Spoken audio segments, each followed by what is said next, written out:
एक बार भगवान बुद्ध के पास एक आदमी आता है।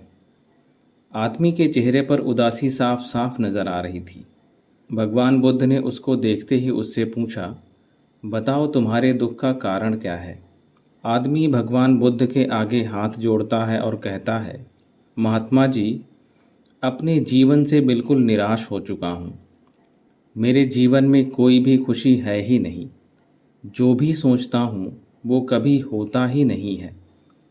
पढ़ाई कर रहा था, तब सोचता था कि अच्छे से पढ़ाई करूँगा तो अच्छी नौकरी मिलेगी और ज़्यादा पैसे कमाकर माँ बाप के लिए एक घोड़ा गाड़ी खरीद लूँगा। अपनी पत्नी और बच्चों को देश दुनिया की सैर कराऊँगा। लेकिन अच्छे से पढ़ लिख कर भी नौकरी मिली तो सही, लेकिन इतने पैसे नहीं मिलते जिनसे ये सारी इच्छाएं पूरी कर सकूं। जैसे तैसे सिर्फ खाने पीने का इंतज़ाम हो जाता है। काम पर जाना और घर आना, बस यही मेरी ज़िंदगी बन चुकी है। आदमी की बातें सुनकर भगवान बुद्ध ने उस आदमी से कहा, मैं तुम्हारी सारी समस्याओं का हल बता दूंगा, लेकिन उसके लिए तुम्हें मेरी एक बात माननी होगी। आदमी ने कहा, वो हर बात मानेगा।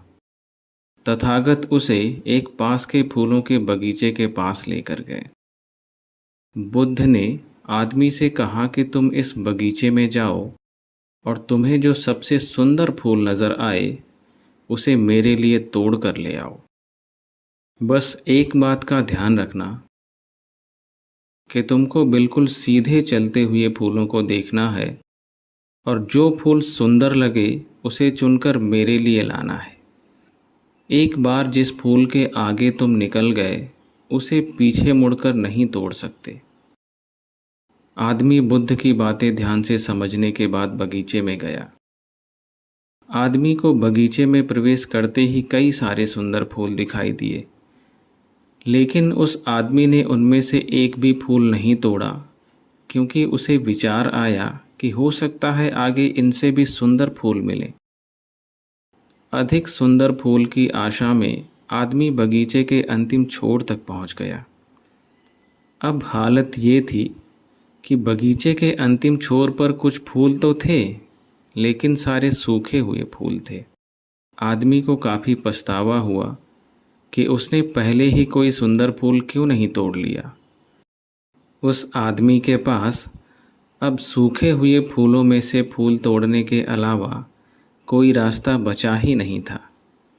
उसने एक सूखा हुआ फूल तोड़ लिया और भगवान बुद्ध के पास वापस लौट आया। बुद्ध ने सूखे हुए फूल को देखकर उस आदमी से पूछा, बगीचे के इतने सारे सुंदर फूलों में से तुम ये सूखा हुआ फूल तोड़कर क्यों लाए? आदमी ने कहा, इस विचार से कि आगे और सुंदर फूल मिलेंगे, मैंने सभी सुंदर फूलों को पीछे छोड़ दिया। इसलिए मुझे अंत में ये सूखा हुआ फूल तोड़कर लाना पड़ा। महात्मा बुद्ध ने कहा, यही समस्या तुम्हारी भी है। समझो ये बगीचा तुम्हारा जीवन है और इसमें वो सभी तरह के फूल छोटी मोटी खुशियां हैं।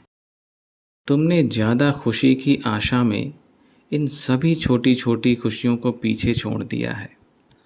घोड़ा गाड़ी पाकर शायद तुम्हारे माता पिता इतने खुश ना हो जितना तुम उनके पास बैठकर उनसे बातें करोगे, उनकी सेवा करोगे तब होंगे। किसी बड़े पर्यटन स्थल पर जाकर तुम्हारे बीवी बच्चे खुश हो सकते हैं, लेकिन उससे भी ज़्यादा खुश वो तब होंगे जब तुम उनके साथ समय बिताओगे, उनसे प्यारी बातें करोगे, उनके साथ खेलोगे, उनके साथ अपने मन की बातें साझा करोगे। महात्मा बुद्ध की बातें उस आदमी को समझ में आ गई। उसकी विचारधारा ही बदल गई। वो अपने उसी पुराने जीवन में खुश रहने लगा जिसमें पहले वो दुखी रहा करता था। दोस्तों, यही तो हम भी अपने जीवन में करते हैं। हमारे पास जो है उसका महत्व तो नहीं समझते और फिर कुछ ज़्यादा पाने की आस में जो है उसका भी आनंद या सुख लेना भूल जाते हैं। और जब समय बीत जाता है तो हमें लगता है कि हमारे जीवन में कभी सुख या खुशियाँ आई ही नहीं।